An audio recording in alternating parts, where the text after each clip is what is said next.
Episode 6, Finding Your Passion, From Chiropractic to Nurse. I'm your host, Dr. Justin Trosclair, and today you're hearing Dr. Martin Beyer's perspective. For doctors who want a thriving practice and abundant home life, listen as your host, Dr. Justin Trosclair, goes behind the curtain and interviews doctors and guests about real-world triumph, struggles, practical tips, and entertainment on this episode of A Doctor's Perspective. Welcome to this week's show, everybody. If you follow me on any of the social media, you know we got back a couple weeks ago from Malaysia. So if you like travel pics, go on over there. And as always, stay tuned after the show for travel tips. All the show notes can be found at adoctorsperspective.net/06. If you happen to hear any rooster noises during the interview, I apologize. I live in a city. There's roosters next door. There's only so much I can do. But hey, it's the year of the rooster, and I've got a China Asian fish in my logo for a reason. So I guess it goes together. Thanks for understanding. Today's guest, Dr. Martin Beyer, Doctor of Chiropractic, Bachelor's of Science in Nursing. He goes deep, real deep in his background story about how he went from chiropractor to being a nurse and just going through his thought process. And I know there's a lot of doctors out there who have thought about doing something else, but for whatever reason, going into more debt, the feeling like maybe you feel like a failure that you spent all this time and money getting a degree and now you don't even want to use it. Or what will my friends and my colleagues think about it, right? And then the other side is there's a lot of people that are thinking about doing it, so it could be very helpful. So wherever you are, I think you're going to get something out of this episode today. So let's go. Hashtag behind the curtain. Welcome to the show, Dr. Martin Beyer, DC, BSN, RN. How you doing today? I'm doing great. Thank you for the introduction. I like that. So absolutely. Well, I don't give the most robust introductions because that's kind of the first question. I want you to talk about yourself and what you feel like is worth sharing. So let's jump in. What made you decide to be a chiropractor and then eventually become an RN as well?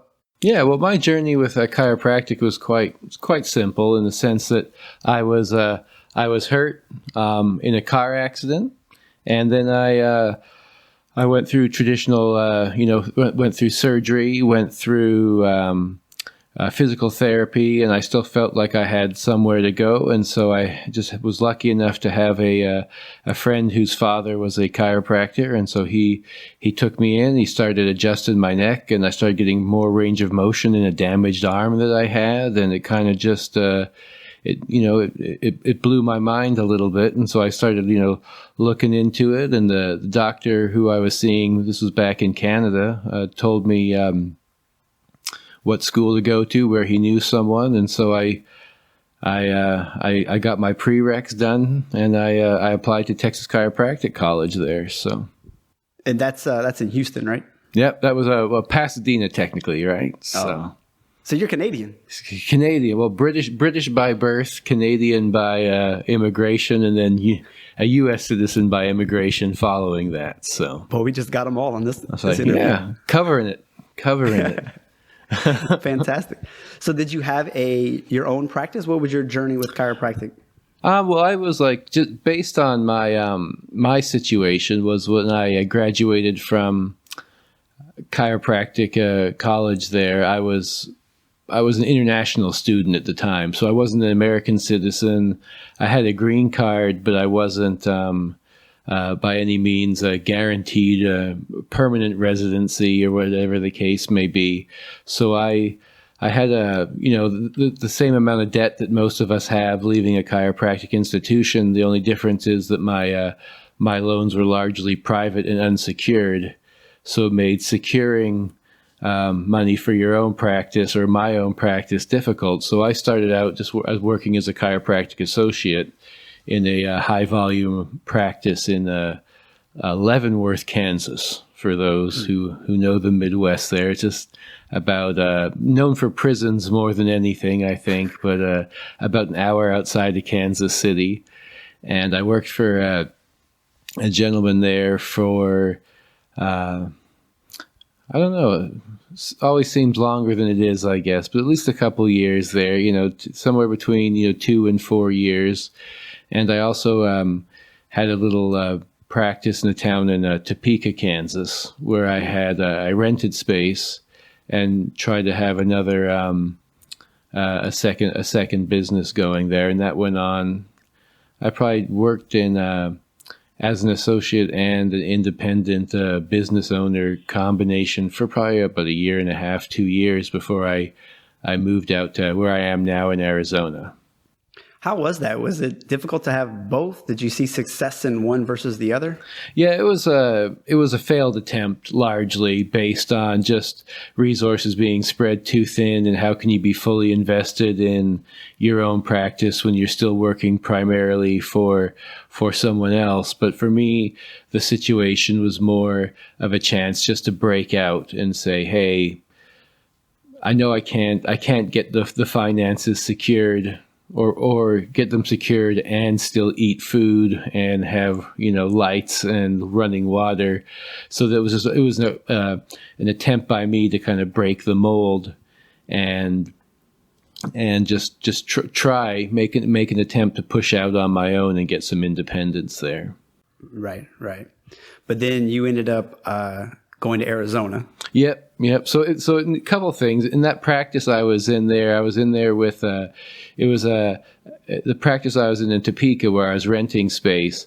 I was in there. I rented the space from a very generous chiropractor there, who pretty much just said, "Hey, look, I'm going to be retiring in a few years. You just give me a cut of what you make, and we'll call it good. So I wasn't in a situation where I was going to pay thousands of dollars for a rent and not have anything back there. But in that same practice, there was another spot rented out to another young chiropractor who graduated from Cleveland Chiropractic College in Kansas City about the same time. And she had already begun the transition to the medical world, where she was going to get her doctorate in, become a DO essentially there at one of the Kansas City schools. And so she was very keen on that and wanted to encourage me to do the same as her. Only, again, you start looking at finances and it didn't make much sense to me. You're riddled with student loan debt from one so career. Now you're going to double your student loan. And no thanks, Yeah. And so what happened to me in Kansas is I was sitting in an office on a January morning, and freezing rain was banging off the windows, and I didn't see my life's great adventure ending in Kansas. And so I just sat down one morning and I applied for jobs from Fairbanks, Alaska, just down to Corpus Christi, Texas, and just to see what would happen. But an office in Mesa, Arizona, liked my resume, called me up. I was down there interviewing in a few weeks, and that was probably February. I interviewed February of 2008. I interviewed, and then June of 2008, I moved out to Arizona to start in a practice where the primary idea was that I would work with a gentleman who's in his, I think he was in his 60s at the time, and then I'd transition him out, essentially, and assume a practice that way, a practice with an active cash flow, a practice with established patients, a 20, 30-year history, and that was going to be a really good thing for me, and that's where my life was headed. And then September of 2008, a lot of things changed across the United States of America there. They had a little bit of a downturn in the economy. The stock market dumped, all that stuff. So there I was with in a new practice with a doctor whose projections were based on a booming economy and a booming housing market and a booming, vibrant, growth-based, city. And the whole place almost like stopped dead in its tracks about that time, and then so the buyout suddenly dropped. People's $1 million homes became $180,000 homes overnight, and all these wild things. And so we struggled through that. And of course, you know, the numbers didn't come because the projections were now not what the projections were. And then somewhere around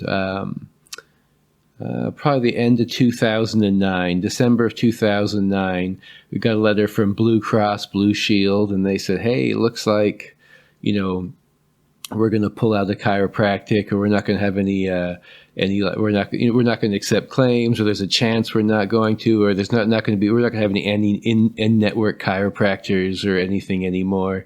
Wow. And so this letter, so I could tell that, you know, the work situation itself wasn't. I could see the poor owner racking his brain trying to find a way to make it work. Yeah. And then I had, you know, one of those things where I was just standing on the cusp of spending all this money to buy a practice. And I think I was 31 or 32 years old at that time. And I just said, you know, I just felt like I'd been going uphill since I graduated in 2004. It's now 6 years later. I really wasn't sure of the traction I was getting or the projections I could get. And so one morning, with the encouragement of my now wife, just got up and just said, hey, let's see what else is out there. Mm-hmm. And that's how the journey started. So when you were in the practice working with this guy, how was the situation? Were you gonna build it, grow it, and then at that point come up with a price, or did you all start with a price and it's just like went crazy after that with the numbers all falling off the roof? Yeah, so it started off with just I was really in a place where I was just, I think I was still young enough. I just wanted to have an adventure, go to someplace new and do it. And so I gave him a price of what I could work for, and, you know, kind of like a bare minimum, just make things work, get by, pay my loans comfortably, pay rent, have a car payment, that kind of thing. Right. And then it was a high-end practice, and so there was never really a number discussed, but I knew the number was going to be substantial. But based on everything that was happening, I wasn't really worried about it, just because I didn't foresee the economic collapse that came after that there. But the idea was that I would, you know, help build it, transition, learn the business, learn what works in that part of the world, and then head down, you know, he'd transition out, I'd transition in, and then we'd maintain those numbers by him, you know, kind of helping with the hiring process and bringing in you know, another, like an associate. So essentially I would graduate to office boss, and then I would bring in an associate like I was to help maintain the numbers like I was doing for him. Yeah. So. Yeah. I was just thinking, like, as a student, if a student or someone who's in that same position where, like, I'm tired of working for this guy, I want to start over, should I even consider? So hindsight's 2020. Yeah. Bearing the economic downturn, is that a scenario that you think could work for people, or just sort of stay away from that? What is your opinion? I'm split on it now, you know, hindsight being what it is, because it's a lot of it. I think the guy I was with, I still believe to this day was legitimate, that he would definitely do that. But I'd also, you know, have heard the tale of many other associates who've been promised that little that chance, and it never comes. You know, the doctor's going to retire, the doctor's going to sell the practice and move out of state, the doctor's going to do something, and then, you know, 2 years go by, 4 years go by, 5 years go by, whatever the case is, and their situation's the same as when they first walked into the doors of that practice. And, you know, as there's a 40% difference in value compared to what you think versus what he thinks. You're like, maybe we should have a third party evaluate this thing. It's crazy things, or your numbers are going up and the practice is vibrant, but your numbers are staying the same, and there's no money to help you, like, improve your own financial situation, but there is room in the budget for a Lexus or an Aviator or a Navigator or whatever, a Ford Lariat or something. You know, there's always money for toys, but there's never money for you as the associate, I don't think, there. So yeah, you almost have to walk into the contract knowing ahead of time. What is the contract? What kind of raises can we expect? Yeah. Otherwise, that is what happens, and everybody ends up getting upset about it, and that's no good. Now then, you decided to do the Bachelor of Science Nursing? No, so it was a little less direct than that because it was I really enjoyed being a chiropractor. It was a fun job. It was fun getting people better. So I wanted to stay in healthcare. So I just sat down and made a list of things in healthcare I would be interested in doing. Mm-hmm. And so it started with, I thought about nursing about the time early on in my chiropractic career, just because while I was in school, I had a couple classmates whose wives were both nurses down in the greater Houston area. And they told me what they did, their job responsibilities, and what they were bringing home. Right. And this was like early 2000. And according to the husbands, the wives were bringing in like somewhere between $70,000 and $90,000 a year in early 2000s Houston there, so. Yeah, just punch a clock. It's kind of nice. Yeah, punch a clock, you swipe in, you swipe out. They work 3 days a week. They work 4 days a week. Either way, they're getting 3 or 4 days off a week, even if they're picking up an extra shift. And I was like, that doesn't sound that bad. So nursing was on there. I had physical therapy on the list. And I had pharmacy on the list just based on my pre-med prerequisites from undergrad. I had organic chemistry. I had, what am I qualified for? Educationally, like what could I walk into and get into a program? And so there was a PT school just 5 miles down the road from me. And so I just knocked on the door to see what was going on there. And they said, well, it's a full-time program. And I said, I get that. And they say it's going to be roughly, $150,000. Yeah. Okay. I think they're all in cahoots. Yes, I think they are. Every professional school that is just, that's about, it's 150, 200, 150, 200. And so there was a pharmacy school on the other side of town, which would have been about, in traffic anywhere from an hour to an hour and a half commute, pretty consistent. A full-time school, and it was buttoned up against $200,000. And then down the road from me, about an hour in a very rural community, was a school called Central Arizona College. Mm-hmm. And they offered a nursing program at the junior college level. And they charged roughly $6,000 for the program. And it was a part-time program at that. So I discussed it. I applied. I got accepted. I talked to my then employer in the chiropractic world, who said, you know what, the way the market is, I don't need anybody full-time. I'm just looking for a part-time person anyway. So I was able to adjust my work schedule and my school schedule.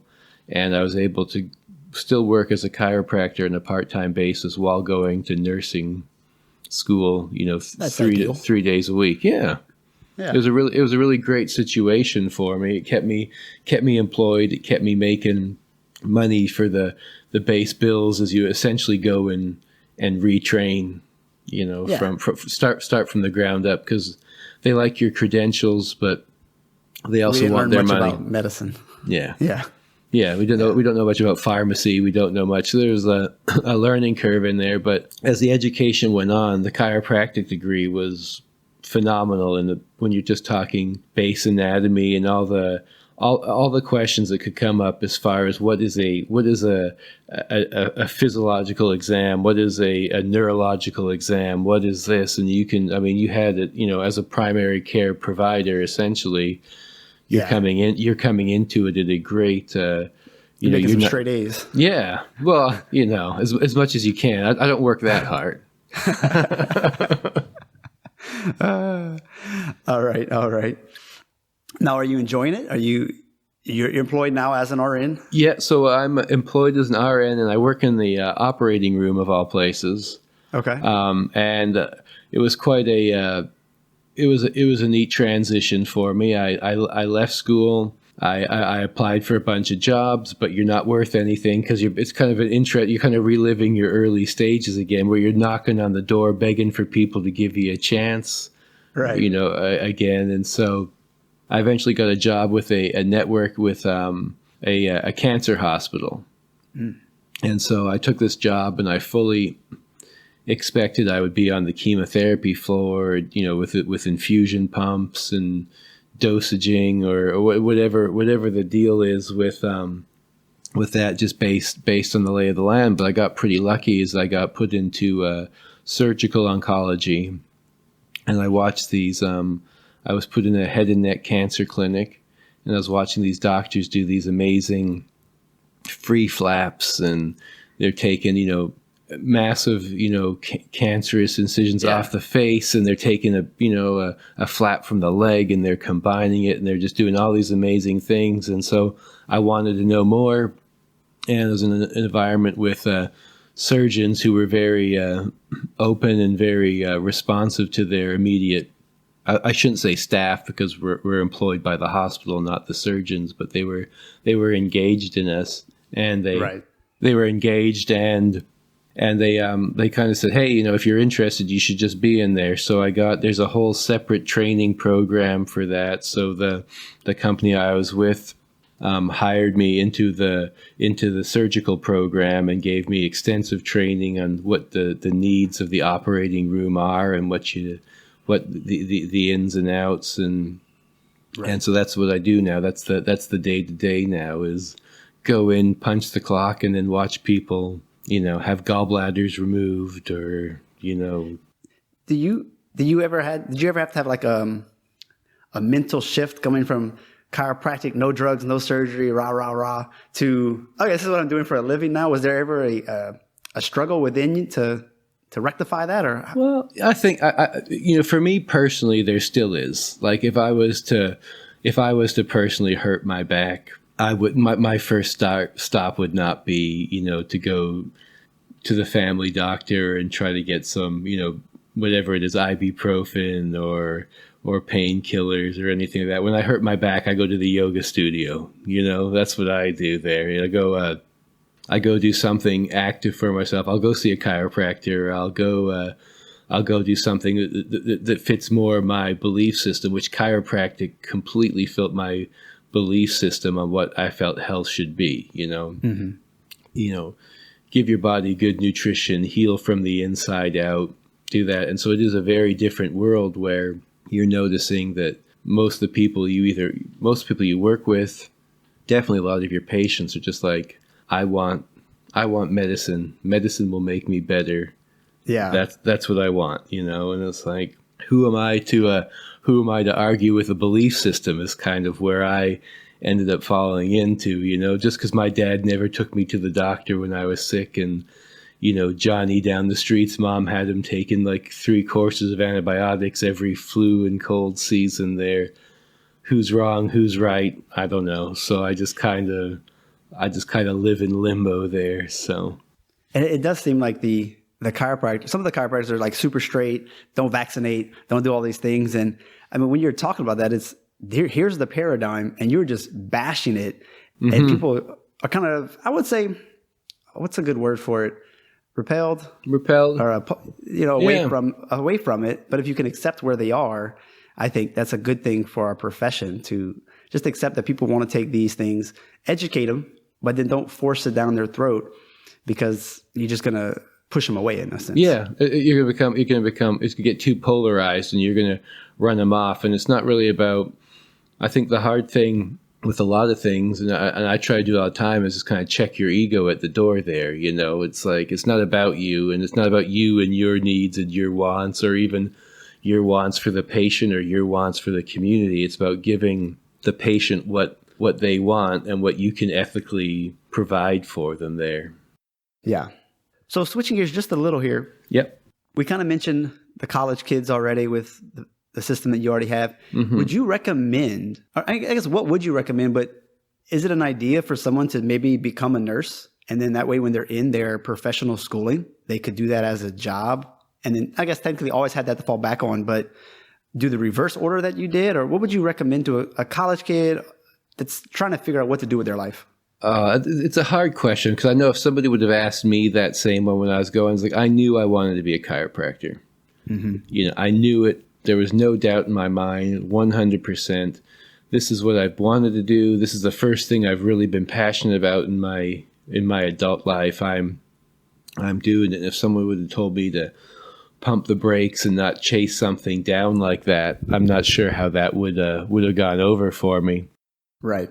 But fiscally, as now an older human being that's got a better grasp on finances and what it means to be closing in on 40 and still be paying student loans back that you acquired when you were 20 or whatever the case may be. Mm-hmm. I mean, numbers don't lie. You know, I got a nursing degree and a bachelor's degree in nursing for roughly the cost of 2 trimesters in chiropractic school. Right. You know, and with that degree comes more than just the paycheck and the clock in, the clock out. It comes with pretty significantly incredible health insurance. That's and it comes with subsidized life insurance and disability insurance, and it comes with 403B matches, and it comes with pensions, and it comes with all these things that you just, like, I mean, the company I work for now, after 5 years, you're vested in a pension. And I don't even know who does that anymore. Definitely no chiropractic offices that I know of. A what? A pension? I don't know this word. Yeah, exactly. They exist still, which is a really amazing thing, is they're still out there. So from a fiscal standpoint, if you just say, hey, you know, you can go get a nursing degree, not spend a terrible amount of money in the great scheme of things. And then when you're going through chiropractic school, not only do you have this background in nursing and healthcare and caring, but you also have a very viable job to keep you, you know, employed while going through that. But I think more of the nursing reality is that you graduate and for in the chiropractic world, I'd always be like, where are all the people? Mm-hmm. You know, I live in a city of 4 million people. Where are they? Why aren't they coming in here? And then as a nurse, you go, oh, they're in the hospital. That's where they are. You know, that's where they all are. That's where they've been spending all their time. I'm getting 20, maybe 30 a month. Wow. Yeah. Watch out. Yeah, look out. I mean, and they're getting, I mean, there's a never ending wave of people going through those doors every way, for everything from a runny nose to a broken bone or whatever the case may be. And it's just the health paradigm is just incredible, because it's just, again, it's your belief system. It's like, my back's sore. Okay, what am I doing that's making my back sore, and what can I do to strengthen my back? Yeah. To make it better. Or it's, my back sore, where's my pills? You know, where's my ibuprofen?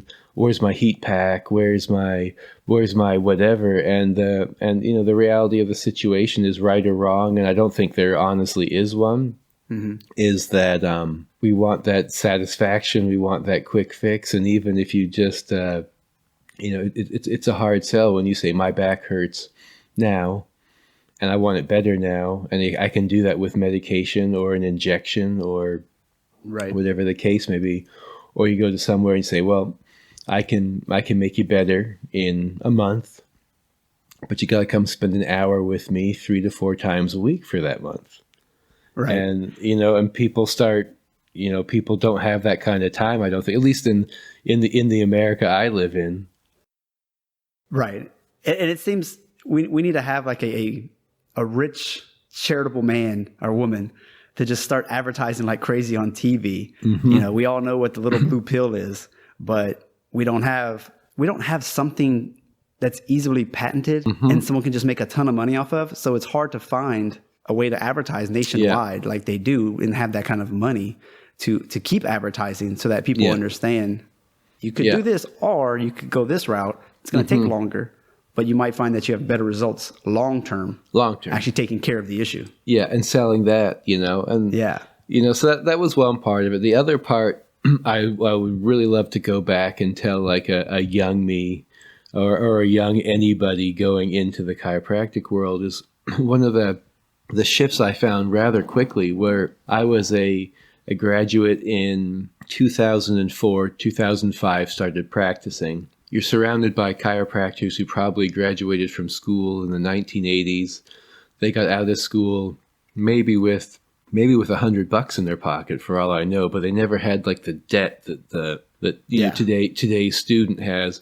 And they lived in the 80s when insurance companies were paying a lot of money for procedures and things like that, chiropractic, whatever the case was. And they made a lot of money in their early years. And now their overhead is nothing. Their practice is paid for. And you're in competition with a doctor who's charging $26 an adjustment or $15. There's a guy down the street that used to do $10 an adjustment. And I've got to charge $70 just to break even, to pay my bills. And that was the economics of healthcare, and that's a really hard part I'd like to talk to people. But I can also tell you that if someone told that to me, I'd be like, nah, that's not me. That's somebody else. That's the weird guy. It sits, that's got weird guy that sits in the corner of the class there. Not me. It's like when your friend tells you, "Hey, you probably shouldn't marry this girl." You're like, "Oh, come on, it's not that bad." And then you're like divorced 4 years later. You're like, "Hey, man, I should have listened to you." Yeah, you don't know her like I know her. That kind of thing there. Do you have any desires to go on to be like a nurse practitioner, or does that put you back into the entrepreneurial level that you may or may not want to be a part of? No, the nurse practitioner is an interesting thing. For me personally, I kind of feel like I've paid my dues with schooling. I'm kind of going the path of least resistance. I've got a career I like. I've got 2 health degrees I like, and the fact of the matter is, selfishly, after you've been self-employed or working without the safety net of a big corporation, when you get to the point where you can walk in, hit the time clock, work all day, work hard, hit the time clock, go home, and not have to think about work when you're not there. You're not getting, I don't get calls from patients in the middle of the night. I don't get calls from patients on the weekend. I don't get emergency calls. I don't do anything. When my day may be long, my day may be hard, but even the worst shift comes to an end. And when you clock out, that's it. There's no going home, and there's no worrying about what's tomorrow. Where's is someone going to kick in the front door of my practice tonight to steal the TV in the waiting room? Is my staff going to show up tomorrow, or are they not going to show up? Or is there one more Saturday screening at the health fair? Yeah, one more, exactly. Things like that. One more event where you sit and just hope to talk to 10 people over the course of 4 hours to try to turn that in. And you don't have to generate. You don't have to do all you have to do is show up on time and smile, and you're going to be just fine there. So. And what's interesting is I don't think you're alone in that. Some people might be listening to this and say, okay, well, as a chiropractor, it sounds like maybe he's not a go-getter. It's like, well, not everybody is a go-getter. Some people just need, a job. And I'm not saying this as a bad thing, because that's what I'm doing right now. I'm just punching a clock. But as a chiropractor, that's your choices. You can be an associate. You can have your own clinic, or that's your options. Yeah. And there's, until the hospitals see that we are valuable and that we provide a service that research is, it's blatantly clear that we help, but for whatever reason, there's a struggle to get us into the hospitals to where we could have that type of more job security and without all these extra stresses. So it's definitely an uphill battle. Do you see that bridge gapping at any time soon, or any ideas on that thought? My bias is what I do selfishly, or I shouldn't, probably not selfishly, but realistically, I keep my license active.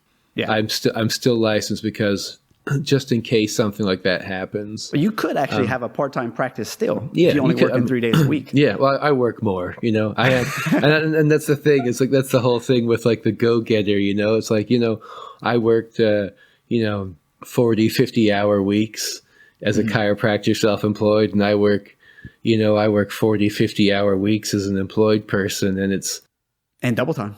And double time. Well, seriously, yeah. If you're on call and that phone rings, you get paid twice as much for doing the same job on the Saturday night, or whatever the case Sorry, that didn't may work be. out for you today. Almost. I had my fingers crossed. I appreciate it though. But that's like the cynical part of it. And I think you could and I've got some of that lateral violence from other chiropractors about how, they're going to stick with like whatever the right way is, or the hard job that's not selling out and working for the corporate giant and feeding into a system is broken or whatever. I've got plenty of that. But the other side of it is I've got plenty of phone calls saying, how'd you do it? What are you making? This is a quality of life issue at some point too, when that practice is consuming starts with your day, then it slips into your evenings, and it crosses over into your weekends. And then, but about vacation, I hadn't had a vacation in a long time before I took the nursing job there, and so that was a big thing too. Let's tap into that conversation, because that was definitely a question I asked everybody. So what kind of you were in Kansas, you were in Arizona.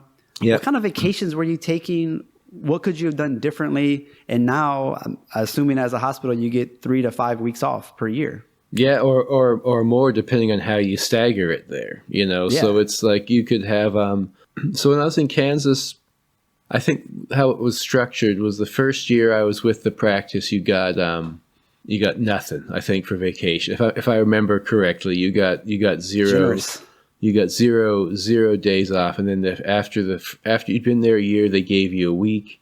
After 2 years, 2 weeks. 3 years, 3 weeks. 4 years, 4 weeks, maxing out at 4 weeks of vacation a year there. Which I think I made it to 3 weeks before I left. But then it's nice to have that vacation time.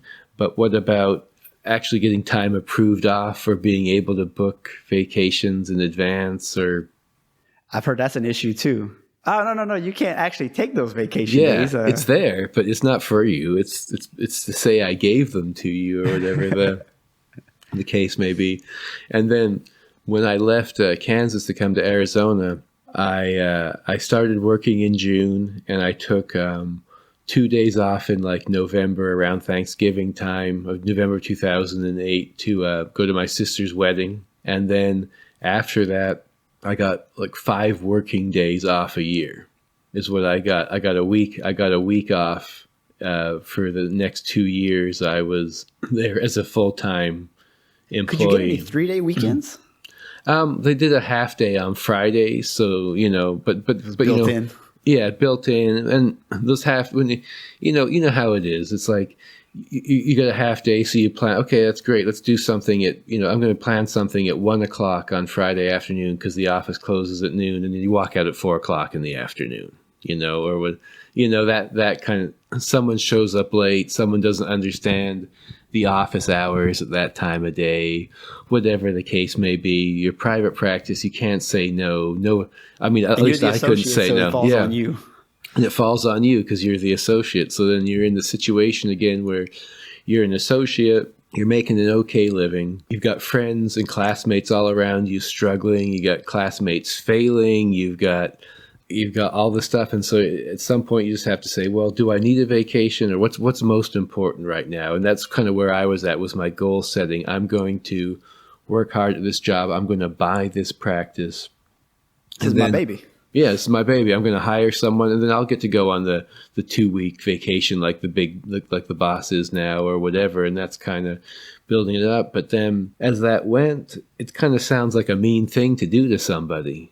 It's like, I'm going to put myself into a situation and let myself go on vacations and leave someone with a bunch of work to do, not give them any time off, and then try to feel good about doing to someone what I disliked so much when I was trying to come up the ranks there. The circle just keeps on and going. it goes, yeah. And so you either destroy the mold, which I wasn't in a place to do. I'd love to go and be a huge success and bring other young people on and be like, hey, this is how it's done. This is how it can be. Let's do it. But the ones that typically make the podcast episodes of yeah. You're like, let's talk to this guy who's turned a practice from 100,000 to 1 million in 6 weeks. It's amazing. Tell me more about that. Why can't you do it? Well, it's funny. Here's a good talking point, I guess, since you bring that up. I was where I started my decline of my love for chiropractic was I went to this. I don't remember the name of the company anymore, but it was a practice. Yeah, probably it's a good thing for this podcast. I won't even attempt to, I won't even say it, but it was like, it was a flyer and they said, come see us. We'll tell you how to grow your practice and and so I went to this thing, we listened to him talk, and then at some point, all the new people who hadn't been there before got ushered into a room, and it was a guy standing up front. There's a bunch of plants in the audience, and he'd ask all these questions. Like someone would put up their hand, and he'd come up with this lightning fast answer. It's like, how much space do you need? 1,300 square feet, and how much this you need? You need this, and how much this? And it's like, how can you answer questions? You're not even listening to the people aren't even finishing their answer, and you're shouting out their yeah. So like what's going on here? How do you know what's coming your way? It's almost like you put people in the audience to ask so I got really cynical, and then they had something in there about how to double your practice, value, or double your practice size, and it's like, okay, well this will be interesting to hear about. And the honest solution was treat people twice as much. Womp womp. I was like, oh no, so all these great ideas I thought I was going to walk into and go back and start implementing on Monday or join a group and sign up with or whatever it was. I was like, we have a 5-star platinum rated script that you just need to follow to the T. Yeah, that's right. And that's what it felt like to me. And I was like, and then so my cynicism started going to, is there more money in chiropractic by being a chiropractor, or is there more? Or would you become a chiropractor and then sell a system to chiropractors and hope they buy into it and pay you that fee every month to feed you, and you just get to go around the country doing cool things, staying in nice hotels and resorts, and then telling people what they should do to be a big success like you, but there's no way you're doing anything but the circuit there, and so. I mean, how many coaches haven't even practiced for like 20 years? Exactly. So, okay. Anything else on that? No, I think I think that covers it. Unless we double back to it, I don't know. So we'll see how it plays out. Yeah. So I'm going to ask one last question on this track, and then we're going to switch gears to a little more personal, and then the fun questions for the end. Okay. Okay. What does Dr. Martin have as for his own 5 years or 10-year goals, and how do you know if they're worthy of your pursuit? Okay. My 5-year and 10-year goals are actually pretty darn bland. I like, I think, I turned 40 this year, and what I really want to know what it feels like is what it feels like to work and get paid and have that money you earn be yours. What does it feel like to have that drop into your bank account and be all your money there, So I work a lot because my 5-year plan involves like massive debt acceleration there. It involves no car payments, which I don't have, but it involves no house payment. It involves no credit card payments. It involves nothing other than the only payment I want to make is right into my 401k. That's the payment I want to make every month. Boom. And so, yeah, I like that. Okay. And get ready for whatever happens at 55, or get ready for, I don't know what it feels like to work and actually have that money be yours, because most of mine's spoken for by the time, it drops in the bank account. The tax man takes so much, the student loan company takes so much, the bank for the mortgage takes so much, and it's like you're working, but what are you showing for it there, So that's one of those things I'd like to see in the next 5 years for sure. And if any students are listening to this podcast right now, your student loan payments, depending on your interest rate and all that, could easily be $700 to up to $1,400 a month. My student loan, my mortgage is $1,100 a month. My student loan payment is $1,300 a month there. Oh, that's a true statement right there. That's food for thought. That's yeah.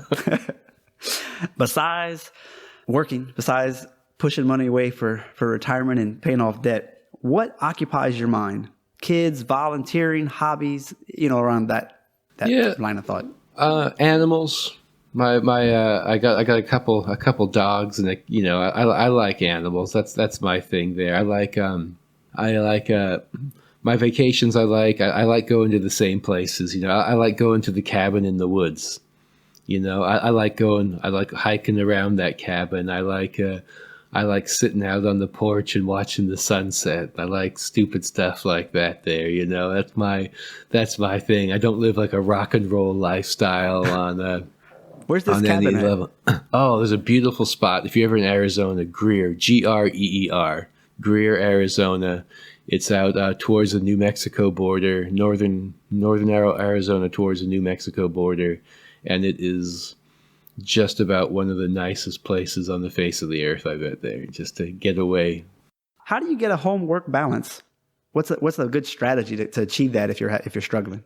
Yeah, so I think the strategy would be you have to make time for it. It's easy. I think the idea is you work hard and you come home and you play hard or you do something. And I think the reality for most of us young professionals is you work hard, you have your work life, you come home, and something horrible happens on that drive home. I always think there, that 20 minutes or hour or whatever it is to get home.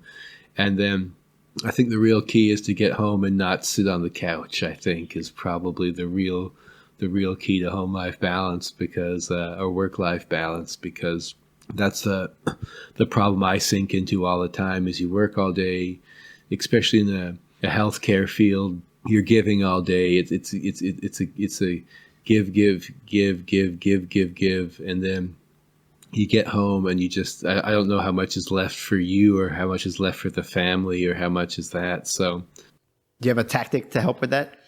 Not an effective one that I found yet. There, I am unfortunately one of those types that I'll let work take over. I'll let work creep into my own time. I'll let work sink in the middle of a TV show or middle of a movie or something like that.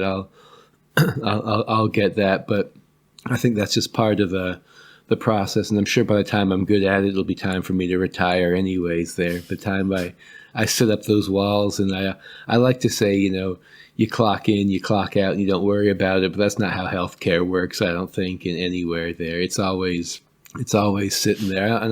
And to say it's just healthcare is probably egocentric as well there. But I think it's just work in general. If you care about your job, if you want to do a good job, it's incredibly difficult just to turn it off completely and clear your head. So I think for me, I know the one thing I think I need to do personally, one thing more people know, is just like little mini vacations, not even like staycations, but just change the scenery, do something different, just distract your mind as much as you can, just so you can actually get some time away. Right. Okay. Now, you said you're married, so what type of things can you do to keep the love alive and stay connected with your spouse? Work less? No, I don't know. I don't know. I've always been a big one for the little things. So it's just I think it's easy to get caught up in work relationships where you're spending 8-10 hours a day with people who aren't your family, and you have fun, you do whatever, and then when you go home, you're exhausted, you're tired, and your family definitely doesn't always get the best of you there. I think if you can somehow curb that and just save a little something for when you get home. And I like the little things. I like doing things together. I like, my wife and I walk our dogs together. We go to yoga together. We go to the gym together. We try to do as much as in our time together. We just try to do as much together as possible. And I think that's a challenge as you get into a workplace. By the time you factor in gatherings and happy hours and office parties and people wanting to go out for a cocktail after a stressful day or whatever the case may be, there's all these detractors from your relationship, which shouldn't be. The focus should always be well, I shouldn't say always, but the focus should primarily be home. And Right. then with a little bit of with fun sprinkled around it, where I think with the stress of the job, you want to be around people who kind of understand the stress of the job, understand the day. I think it's easy to get distracted and pulled away from the people you work so hard for to spend time with people you've already spent the whole day with anyways there. And so I think that's probably I just say the little things there. So, I noticed when I was in Colorado, I'd hear about young professionals and they're going out after work and getting a drink. And I'm like, man, when I get off work, I'm struggling to find people, Yeah. I'm off work later than they are. I was like, I don't live downtown Denver. So I was like, by the time I get there, everybody's gone. So I was like, I don't even know what this is. So Yeah. I always felt like I was missing. Am I missing something? I don't know. Yeah, it's like, you get out at 6, happy hour ended 2 hours ago, man. They've been out since they packed up. They arrived at 3 and they rolled up at 4:30, and that was it. That was it's all over. So it's a hard thing. I don't think I missed too much. I don't think so either. I think it's hugely overrated there. So last couple questions. Do you have a morning or a lunch routine that grounds you or excites you for the rest of your day to stay focused? Oh, it is extremely exciting. I get up, I feed my dogs. That's about, the dogs are so happy to see me all the time. It's like, hey, the food guy's here. So they're all juiced to see me. Yeah, they're excited, man. They're jumping around. They're about to get fed. They're happy. It makes me happy. But as far as the routine, I try to save, like, the routines I like the most are the ones on the weekends, where it's like, wake up with the spouse, go downstairs, have a cup of coffee, talk, watch the news, complain about how bad the world is, go for a walk, go do whatever, whatever the case may be there. And then, right. And then, those are the routines I like. And that's really the stuff that will energize me for the work week, because, my alarm goes off at 4:30. Which is late compared to most people, because I'm lucky. I get to be born a male, and I don't have to look good ever, and it's acceptable to roll up into, especially working in the operating room. You can't, they have to provide you with sterile scrubs, so you don't even have to dress nice going to work. They say dress for the job you want. And I sometimes think maybe I want the job of like I don't know. I don't even know. I look terrible going into work. I look like a bum. Yeah, I do. I look like a hopeless lost soul, just in my shorts and my Calgary Flames hockey T-shirt, and just sweatpants are pants, right? Yeah, that's right. Sweatpants and scrubs aren't that different, really. At the end of the day, you wear those skin tight yoga pants, I'm guessing. Jorts. Yes. No. Leave those for the wife. those can stay at home. It might make people too ill there, I think. So I don't want to see it. I don't blame you.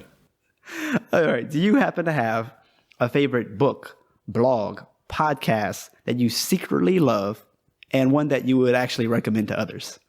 Oh man, I don't know. What I am horribly guilty of for some reason is I don't know why I do this, but I like going on YouTube and watching those Russian car crash compilations. Okay. I don't know. It's really morbid. A really morbid thing, but there's one thing I do. I don't know. Every time I go on, I guess I've looked at them enough that every time I go on YouTube, they want to. They keep offering me new videos of car crashes. Here's the top 5 crazy crashes today. Yeah, so I get a guilty pleasure. It's got to be that, because that's always like number 1 on my feed. It's like, hey, check these terrible drivers out. I'm like, okay, I guess I'm interested in this. When we were younger. Yeah. It's like, I can't believe this happened or something. Yeah, like, oh my gosh. Oh no, look at that, So, but yeah, nothing. I found. I think the most sad thing about being in school as long as I have is I had to read so much for work that I lost any joy in reading books in general there, And so every time I'll get my professional magazines and I'll read whatever articles they ever have, whatever new research they have, whatever new up and coming. But as far as actually relaxation, legitimate reading, I can't say I've done any in the past year, probably. So that's fair. Shameful. Hey, we'll leave that for you to feel that way. We know the right answer. Oh, yes, I read at least 12 books a year. Yeah. And, all the time. Here's the top 5. Yes. I start every year with Dickens' Tale of Two Cities, which I did buy and I have had sitting on my coffee table for roughly 8 months now. So there we go. There's probably a Cliff Notes online. You can read that in like an afternoon. Do they have a movie? That's how I am with like the Lord of the Rings. I'm like, yeah, I've read the movies. I mean, does that count? That's how I am with Game of Thrones. It's like, I really like Game of Thrones. I should read the books. Nah, I'll just watch the series again. It's probably not as good. Yeah. Yeah. All right, last question. I assume you have a smartphone. Yes. Okay. Do you have a favorite app, whether it's business or pleasure? I am guilty of Facebook. I think is probably my most viewed app there. It looks like the ones I use the most are I like my I really love my Google Play Music. I really love that, and I use that a whole bunch. Probably I sync it in my car on my drive to work. I use it at work. I use it at night to unwind. That's probably my favorite one. But just for mind-numbing stories and jokes and watching my friends' kids grow up from far away, is like, I think I'm pretty guilty of looking at Facebook a little too much there, I'm sure there. So, what's your favorite genre of music? I used to think it was country or something like that, but I love my 80s hair bands. I love hair bands. I like things like I grew up with. I like Cat Stevens. I like the 70s kind of classic rock kind of, and then or folk rock, probably more folky type music there. And then I like hair bands, but then every so often, I mean, John Denver was like pitch perfect there. You listen to that guy sing live and you can't really tell if it's a live recording or if he's been in the studio, having it. And that stuff just doesn't exist anymore. Not that I'm a huge John Denver fan or anything, but if you just listen, it's amazing. Like the quality of singers that were produced at the, at that time and the songs and the lyrics where, I think I saw something where it was like Freddie Mercury wrote and produced like a Bohemian Rhapsody all on his own, and then there was something about a Beyonce song that's something like "Girls Rule the World," "Girls Rule the World," something like maybe 4 verses, and it had like 6 producers, and it's 2. And it's like, yeah, okay, John Denver was probably using auto-tune, I'm sure. Maybe he could have been. I don't know, but who we'll never know now, right? We'll never know. Well, very good, very good. Well, how can people find you? Gosh, I don't think I'm anywhere. Honestly, I think I've got my email address, which is Martin Beyer DC @gmail.com is where I hang out there, and I have a very small presence on Facebook, which I like to post too many pictures of my dogs and a dirty joke every now and again, or something that's so obscene that I just have to share with the world. But I got a pretty small fingerprint in the electronic world there, I think. So. Well, that's okay too. Yeah. Well, very good. I really appreciate your time today. I really think the guests are going to get something out of this and really make them think about changing jobs if necessary and reevaluating and realizing that it's okay if you're not satisfied, and it's okay to explore other options in life. So I really appreciate your candidness and your honesty today. Hey, I'm happy to do that.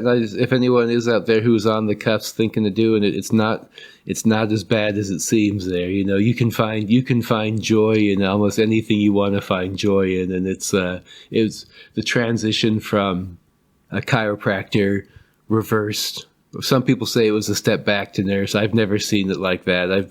I've loved being a nurse. It's been a great job for me.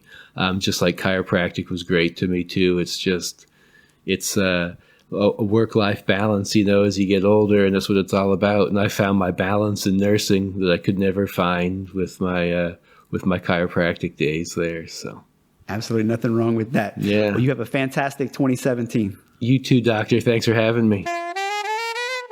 Thank you, Dr. Martin Beyer, for being on the show. You definitely did not disappoint. I know there are a lot of people out there who are struggling with being lost in their job or not being satisfied financially. And then maybe they've tried different things and it couldn't work. It's not working. So thank you for sharing your journey, your path to job satisfaction, to financial satisfaction. And for the listeners who may have more questions for him, you have his email. So reach out. Stay tuned for the travel tip. It's coming up next. All the show notes can be found at adoctorsperspective.net/06. I almost forgot. I am putting the final touches on a free ebook that I want to give to you guys and gals. Please go to adoctorsperspective.net, top, side, the bottom. There's all kinds of places where you can sign up. Put your email and your name for updates. Once the book is complete, I will send you an email and then you can download it. It is going to be my secret hacks about health, weight loss, strengthening the spine, different things like that.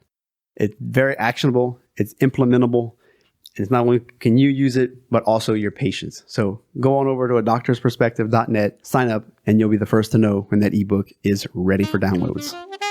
I am quite active on social media, and the easiest way to connect is to head over to adoctorsperspective.net. Look at the top right, and you will see all the social media icons. Just pick your flavor and friend me. I found out in practice that people can hardly pronounce Trosclair, much less spell it. Because of that, and username lack of availability, I have a mix of my name and Cajun Chiro. I'm from South Louisiana, aka Cajun country. I am a Cajun. I am a chiropractor. Cajun Chiro. You will find travel photos, updates, fun comments, etc. Connect, comment, and I'll respond back. Travel tip this week. When you're traveling, especially like in Europe or in Asia, you have lots of opportunities to get a hotel or do a hostel. And today is going to be about picking a hostel. Why would you do it? I was 30 and doing some hostels instead of like right out of high school, like on a senior trip, backpacking, So one is to save money. But two is I'm already kind of by myself. I don't really want to spend a day traveling and then go back to my hotel and be by myself. So you get a built-in network of people that are doing exactly what you're doing. So actually you could tour the city with other people from across the world, share stories, really enjoy each other. And yes, of course, the hostel has, it's like bunk beds in most places. It might be 4 people, 6 people, could be all guys, all girls, a mix. So there's a large variety. So definitely read your reviews, kind of think about what would you like? What do you want? And if you have a trip where you're going to be staying in different parts of the city, it's possible you could book several different hostels and across the city. The only thing there is you have to carry all your stuff everywhere. So like a hotel, you can leave your bag at the place and you